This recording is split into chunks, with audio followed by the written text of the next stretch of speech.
Assalamualaikum warahmatullahi wabarakatuh.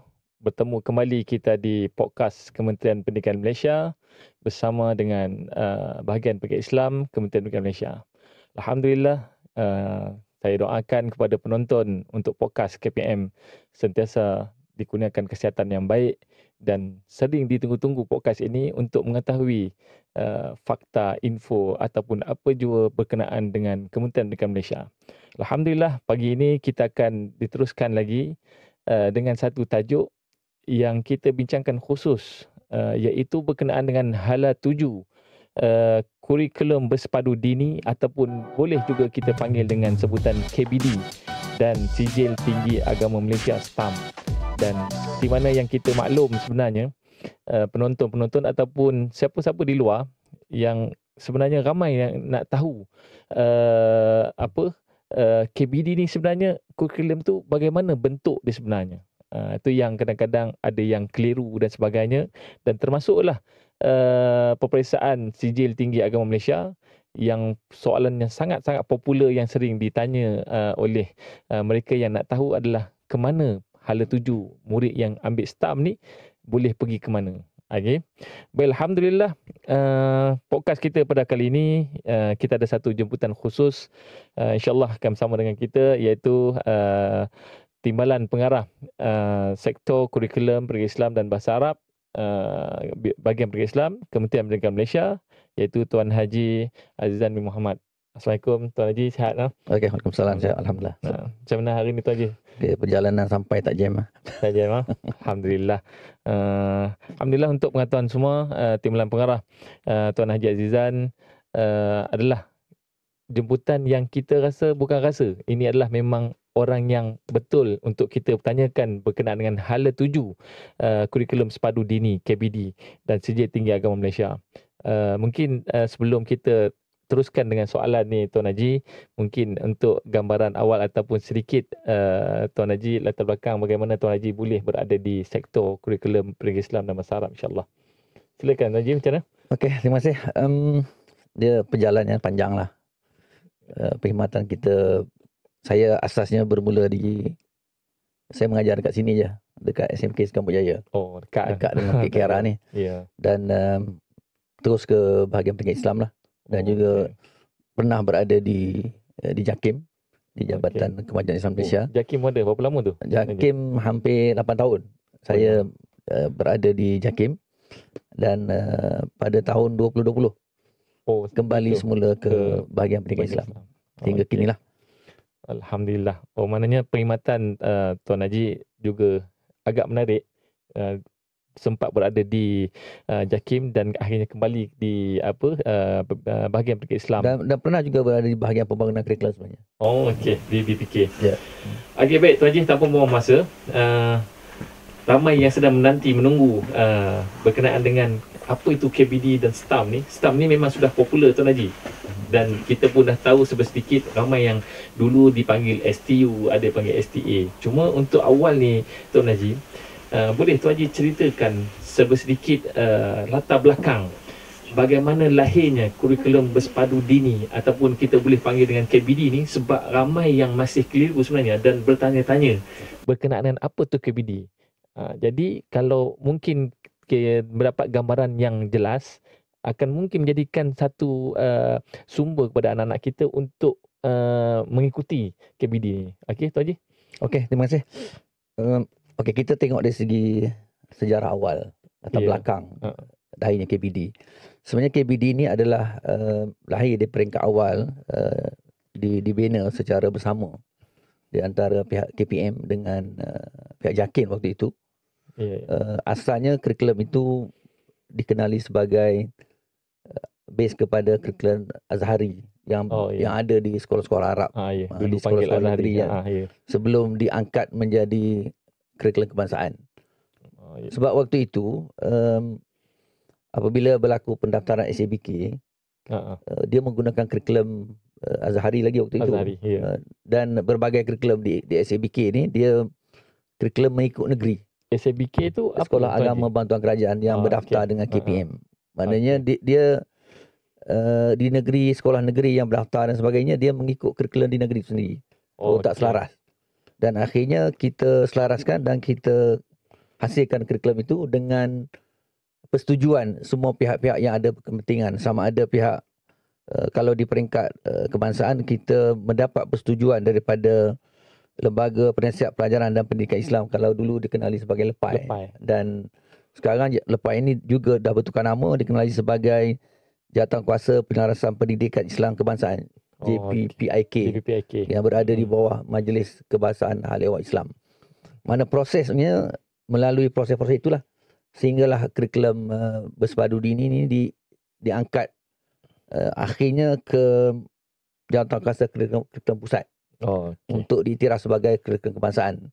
Dan sekarang ni pun JKP ni dah dikenali dengan Jawatankuasa Kurikulum Kebangsaan. Dan bermulalah pada tahun 2000, dan sebenarnya dia ada proses lagi sebab dia melibatkan ahli waris Islam. Juga dibentangkan, dimaklumkan kepada yang terakhirlah Majlis Raja-Raja untuk mendapat berkenan untuk dilaksanakan di SABK. Dan akhirnya pada tahun 2015 KBD ini dilaksanakan di semua SABK dan juga sekolah-sekolah negeri dan juga sekolah-sekolah SABK yang terlibat lah. Maknanya banyak lah. Maknanya yang paling penting kita kena faham bahawa kurikulum bersepadu dini ini asalnya ialah bermulanya daripada kurikulum Azhari dan telah diterima pakai dengan perubahan dan sebagainya, persetujuan bersama, dah dijadikan sebagai kurikulum kebangsaan dan sehingga kini dilaksanakan di SABK dan juga sekolah-sekolah negeri lah. Maksudnya sekolah-sekolah agama lah. Itu secara asas lah. Secara asasnya. Maknanya secara asasnya yang kita faham ni dulu, yang disebut STU, CJ Tinggi Ugama, STA dulu tu, maknanya sebenarnya tu itulah asalnya dulu yang dijalankan di negeri-negeri masing-masing waktu tu. Betul aja. Yang CJ Tinggi Ugama, CJ Tinggi Agama yang peperiksaan dulu sebelum panggil STAM tu, yang di negeri masing-masing tu, itulah yang asalnya yang mengamalkan kurikulum Azhari tu. Kan? Itu di peringkat tingkatan 6. Dia sebenarnya di peringkat menengah atas pun dah bermula KBD itu sebenarnya. Maksudnya kalau dulu, kalau macam Tuan Menteri tersebut tadi berkaitan dengan STAM itu, seperti disebutkan tadi lah, sebenarnya STAM itu adalah gabungan daripada CJ yang ada di peringkat negeri, CJ Tinggi Agama, CJ Tinggi Ugama, dia macam-macam nama. Nama dia tu. Semua CJ itu sebenarnya adalah untuk ke Azhar. Tapi dengan persetujuan bersama digabungkan CJ itu dan dikenali sebagai CJ Tinggi Agama Malaysia. Dan hanya satu-satunya CJ di peringkat tingkatan 6 yang ada sekarang, diguna pakai di SABK dan juga di sekolah agama negeri. Dan sudah pastilah peperiksaannya diuruskan oleh Lembaga Peperiksaan Malaysia. Dan dengan persetujuan pihak Azhar lah, mana STAM ini memang diiktiraf untuk kemasukan ke Al-Azhar. Dan dia sebenarnya bukan hanya ke Azhar. STAM ini digunakan juga untuk masuk universiti tempatan yang lain. Dalam pelbagai bidang pengajian lah, bukan hanya sebagai bidang pengajian agama saja. Itu secara asas di STAM lah. Secara asasnya lah. Okey, Tuan Haji, bila kita dapat gambaran latar belakang ataupun kita boleh sebut tadi sejarah sedikit bagaimana muncul ataupun lahirnya KBD ni. Jadi mungkin untuk lebih jelas lagi, terutama mungkin ibu bapa yang nak menghantar ataupun nak anak mereka untuk mengambil KBD ni, mungkin Tuan Haji boleh ceritakan sedikit konsep ataupun dan juga matlamat serta objektif KBD ataupun disebut tadi kurikulum bersepadu dini ni. Okey, Tuan Haji. Perkara yang paling asas untuk KBD ni, kita menggunakan buku-buku semua dalam bahasa Arab. Dan sudah pastilah pengajarannya menggunakan bahasa Arab. Maknanya budak ni kena bahasa Arab. Bahasa Arab. Mana guru-guru mengajar dalam bahasa Arab dan murid-murid pun mesti menguasai bahasa Arab. Dia bukan hanya, maksudnya bahasa Arab ini ialah digunakan dalam pelbagai, bukan hanya bahasa. Termasuk belajar syariah, belajar usuluddin, menggunakan bahasa Arab tu sendiri. Bahasa Arab itu sendiri. Maknanya kitab tu memang bahasa Arab. Maknanya murid kita ni kalau keluar KBD ni, insya-Allah boleh cakap bahasa Arab tadi ya. Itu sepatutnya lah. Memang dia macam dia daripada tingkatan 1 lagi memang menggunakan bahasa Arab sebagai bahasa penghantar untuk kurikulum KBD. Subjek-subjek itu memang bahasa Arab. Jadi maknanya objektifnya tu memang nak melahirkan generasi macam mana tu? Sudah pastilah, maknanya kita objektif utama kurikulum ini ialah kita nak lahirkan cendekiawan Islam lah. Ya, Mana yang Alhamdulillah. menguasai pelbagai bidang ilmu. Dan sebab kurikulum ini dia bergabung dengan kurikulum kebangsaan. Ya.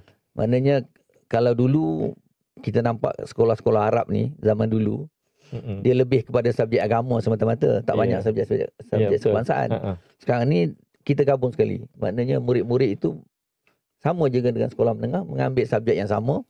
Cuma tambahannya ialah kurikulum tadi. Maknanya dia ambil subjek-subjek teras dan dia juga mengambil SPM seperti rakan-rakan lain di sekolah menengah harian.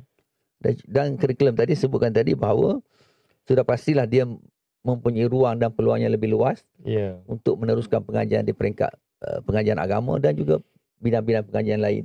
Tetapi kalau kita kata tujuan matlamat KBD ni sudah pastilah kita nak lahirkan murid-murid yang seimbang, yang cemerlang dan yang maknanya tidak semesti dia ke aliran agama, dia mungkin boleh pergi akademik juga kan. Kecenderungan itu bila lepas SPM tu dia pelbagai. Tapi kalau boleh kita hasratkanlah inilah golongan yang untuk kita lahirkan cendekiawan Islam di negara kita. Alim ulama masa depan adalah lahir daripada aliran ini. Itulah sepatutnya. Tapi dah peringkat lepas SPM tu dia punya perubahan berlaku, minat berubah macam-macam lah. Betul. Itu asasnya. Okey, satu pandangan yang menarik sebenarnya kepada ibu bapa tu ataupun murid-murid yang nak mengambil KBD ni. Jadi sebab dari sudut apa kita panggil untuk mereka menuju ke arah yang lebih tinggi ke peringkat seterusnya sangat luas sebenarnya. Jadi sekiranya murid ni sangat berminat Tuan Haji. Bagaimana tata cara permohonan bagi murid kalau dia berminat untuk belajar di sekolah yang menawarkan KBD ni? Sebenarnya asasnya sama. Sebab kita bermula tingkatan 1. Maknanya sudah pastilah murid daripada sekolah rendah. Ibu bapa boleh memohon dengan pihak berkuasa agama negeri lah yang menguruskan pelantikan pengambilan murid untuk tingkatan 1. Contohnya kalau Selangor, kalau di Selangor jaiz lah untuk mengambil murid-murid ke sekolah-sekolah SABK tu.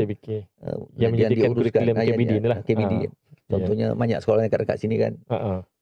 Banyak yang diuruskan oleh JAIS lah. Kalau di contohnya kalau kita di wilayah Persekutuan Kuala Lumpur ni Tuan Haji, wilayah kita ada 2 SABK. Di sekolah Mawib punya sekolah tu, iaitu Semesta. Semesta dan Semar Mawib. Semesta dia uruskan untuk KBT. KBT. Semar Mawib untuk KBD. Maknanya ruang kalau di Kuala Lumpur itulah sekolahnya. Kalau di Selangor banyaklah.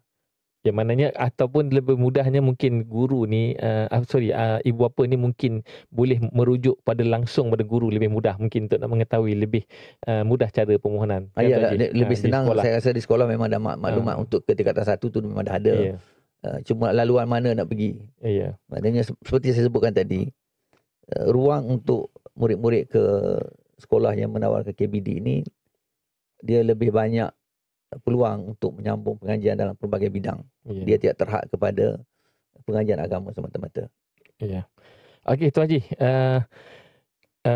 kita masih lagi dalam membincang ataupun berbicara tentang KBD ni. Okey, kita sedia maklum di peringkat Kementerian Pendidikan Malaysia sendiri, dia ada kurikulum tu ada perubahan tertentu ataupun semakan tertentu untuk bermula daripada 2015 yang mula dilancarkan KBD ni sehingga kini. Ada tak mungkin perubahan yang terbaru ataupun semakan semula untuk kurikulum KBD di peringkat KPM tu sendiri Tuan Haji? Sebenarnya kurikulum kalau kita tengok memang akan berlaku perubahan, semakan dan sebagainya. Dan untuk KBD sebenarnya dia berkait dengan perjanjian persefahaman dengan pihak Al-Azhar. Dan sebelum ni masa pelaksanaan STAM pun memang ada perjanjian khusus dengan pihak Azhar. Tetapi untuk KBD, perjanjian semakan yang terbaru yang ditandatangani oleh pihak KPM dan Al-Azhar pada tahun 2022, Jun kata saya. Dan dalam antara intipati dalam perjanjian itu ialah menyebutkan tentang murid-murid STAM. Maknanya murid-murid yang untuk menduduki peperiksaan STAM perlu belajar kurikulum bu'us Al-Azhar itu selama 3 tahun. 3 tahun. So maknanya 3 tahun di sini ialah merujuk kepada murid tingkatan 4, tingkatan 5 dan terus ke untuk mengambil STAM di tingkatan 6. Mana berlaku perubahan lah. Maknanya sudah pastilah hasil daripada MOU ini kita telah mula menyemak kurikulum bersepadu dini untuk tingkatan 4 dan tingkatan 5, dan kita selaraskan dengan keperluan pihak Al-Azhar tadi, ataupun kita selaraskan dengan kehendak MOU tadi, yang kita telah menetapkan bahawa untuk tingkatan 4 kita menggunakan kurikulum BUUS untuk saful awal dan tingkatan 5 saful sani dan STAM yang akan kita periksa tingkatan 6 itu saful salis. Dan kurikulum yang kita bina khususnya daripada BPI ini untuk KBD ini kita membuat penyelarasan. So asasnya ialah daripada kitab-kitab yang saya sebutkan tadi lah. Dan peperiksaan BUUS Al-Azhari tadi lah. Dan dah diguna pun saya rasa mula 2023 tingkatan 4. Dah diguna di sekolah di SAPK yang menawarkan.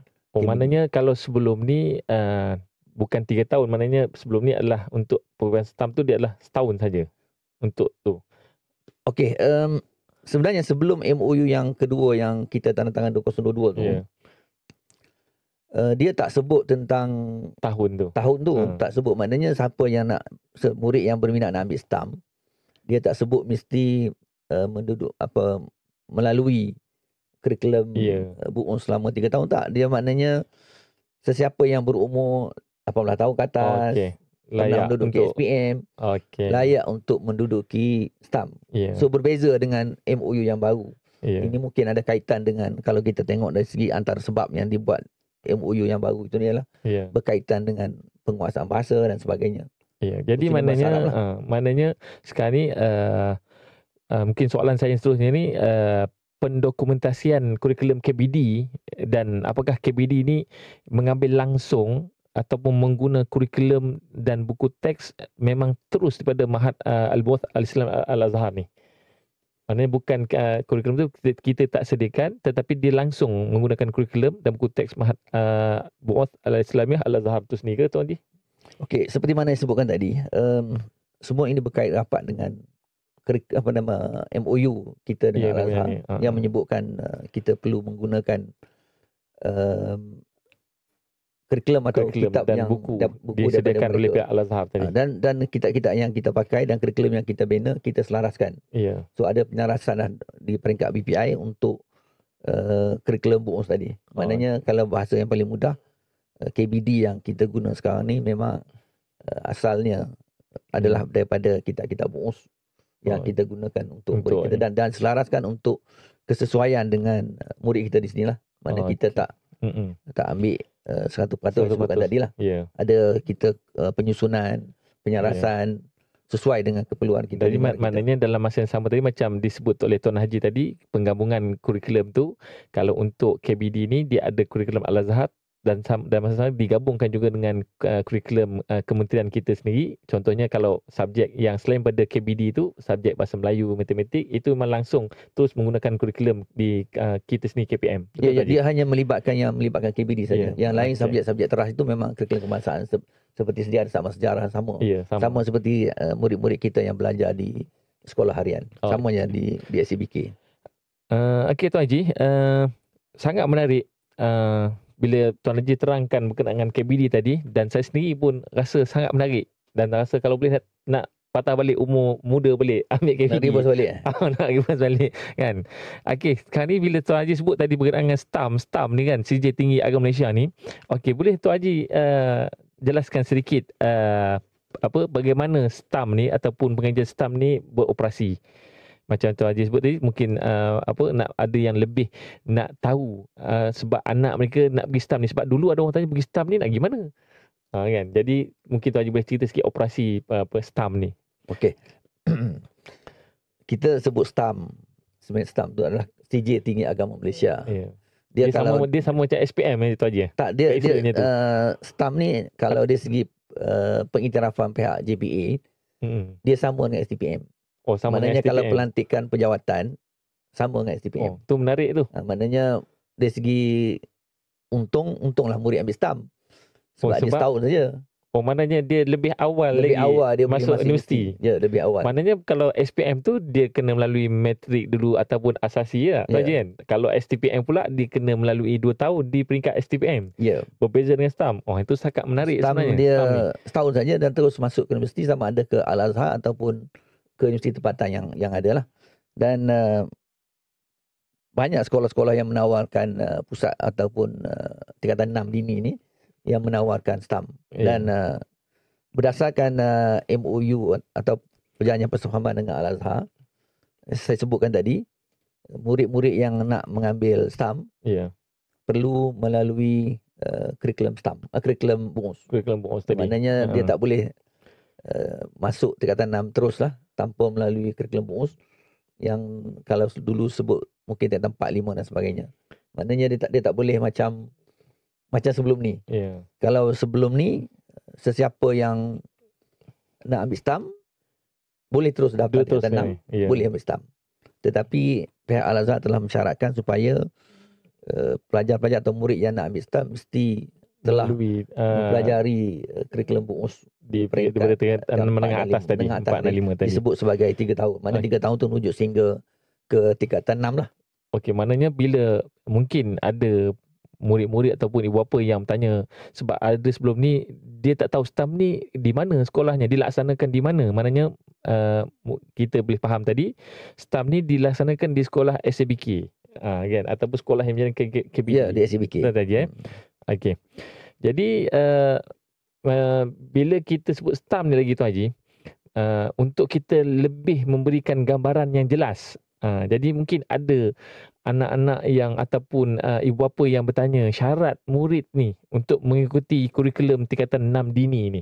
Apakah ada syarat khusus dia yang wajib begini ataupun begitu untuk layakkan dirinya untuk boleh mengambil mengikuti kurikulum tingkatan 6 dini. Okey, sebenarnya STAM ni saya sebutkan tadi, dia di sekolah agama negeri, di SABK, dan sebenarnya yang menarik juga STAM juga ditawarkan di SBP sebenarnya. Di Kisas. Salah satu pusat di Kisas pun menawarkan tingkatan 6. Di Kisas yang berada di Kelang tu, Kolej Islam Kelang. Okey. Kolej Islam Sultan Ahmad Shah. Ya, Sultan Ahmad Shah. Kelang menawarkan juga STAM. Maknanya pelajar-pelajar SABK selepas SPM mereka berpeluang untuk memasuki Kisas untuk mengambil STAM di sana. Di samping tempat-tempat lain lah. Dan berbalik kepada soalan tadi, sudah pasti saya ada sebut di peringkat awal tadi, maknanya murid-murid yang berminat untuk mengambil STAM ataupun masuk ke tingkatan 6 dini, mereka perlulah telah mengikuti salah satu package KBD di peringkat menengah atas. Itu tingkatan 4 dan 5 lah. 4 dan 5. Maknanya kalau dia dah ambil 4, 5, kalau dia tak nak pergi STAM, dia nak terus masuk universiti boleh lah. Maksudnya tu begitu dia boleh sebab dia menggunakan keputusan SPM itu. Kan? Maknanya kalau lepas SPM dia tak nak teruskan STAM. Dia nak terus pergi asasi ataupun matrikulasi ataupun peringkat diploma dan sebagainya. Ataupun ada yang untuk pergi ke Jordan. Ya, untuk ke Jordan memang dia menggunakan SPM. Dan untuk ke Al-Azhar pun Ulum Islamiah juga masih menggunakan SPM. Oh, mana tak perlu tingkatan 6 dini ni ataupun STAM ni tadi. Dia boleh pergi dua keadaan. Oh, itu satu perkara yang SPM sangat menarik sebenarnya. Dan boleh pergi dengan STAM. Ini sebenarnya hakikatnya Tuan Haji, yang ni tadi, ibu bapa ramai yang tak perasan benda ni sebenarnya. Yang SPM KBD ni tadi boleh langsung untuk mohon bagi anak-anak atau murid-murid tu untuk menyambung pengajian di macam mana Tuan Haji sebut Jordan tadi kan, ataupun di Al-Azhar sendiri, atau untuk Qisim Ulum Al-Islamiah tadi. Maknanya satu benda yang mungkin saya rasa Tuan Haji, kalau kita boleh macam ni lah, podcast ini ada untuk kita sampaikan kepada masyarakat luar kita, saya rasa mungkin inilah yang ditunggu-tunggu oleh ibu bapa untuk tahu hala tuju KBD itu sendiri. Sangat menarik Tuan Haji. Ya, maksudnya murid lepasan SPM boleh ke Al-Azhar melalui SPM itu sendiri. Kan? Selain daripada STAM lah. Tapi ada syarat dia lah. Ada syarat kelayakan dia lah. Sama juga nak ke Jordan dan sebagainya. Sebab dia menggunakan SPM. Jadi kalau dia tak nak, dia tu kata tadi dia nak ke tingkatan 6 dini tadi kan. Okey. Kalau tak nak diguna SPM, dia terus bolehkan stamp pun boleh. Okey. Tetapi stamp pada asalnya memang untuk Al-Azhar. Untuk Al-Azhar. Untuk Al-Azhar. Itu memang syarat khusus Syarat untuk khusus. memasuki Universiti Al-Azhar. Azhar tak ada stamp memang tak boleh masuk. Tak layak Tak untuk layak untuk masuk. Okey. Dan kita pun tahu kalau kita tengok dalam keputusan stamp ini sendiri, sama ada di tempatan ataupun Al-Azhar, mereka memerlukan keputusan yang cemerlang. Maknanya kalau peringkat makbul memang mungkin tak berpeluang lah. Najib Jidan Mumtaz baru peluang untuk masuk tu dengan lancar. Okay. Kalau maknanya Jayid Jidan Mumtaz ni, kalau kita panggil bahasa istilah mudahnya, mungkin kita boleh panggil pakat 1 ataupun grade A, B, macam tu aja.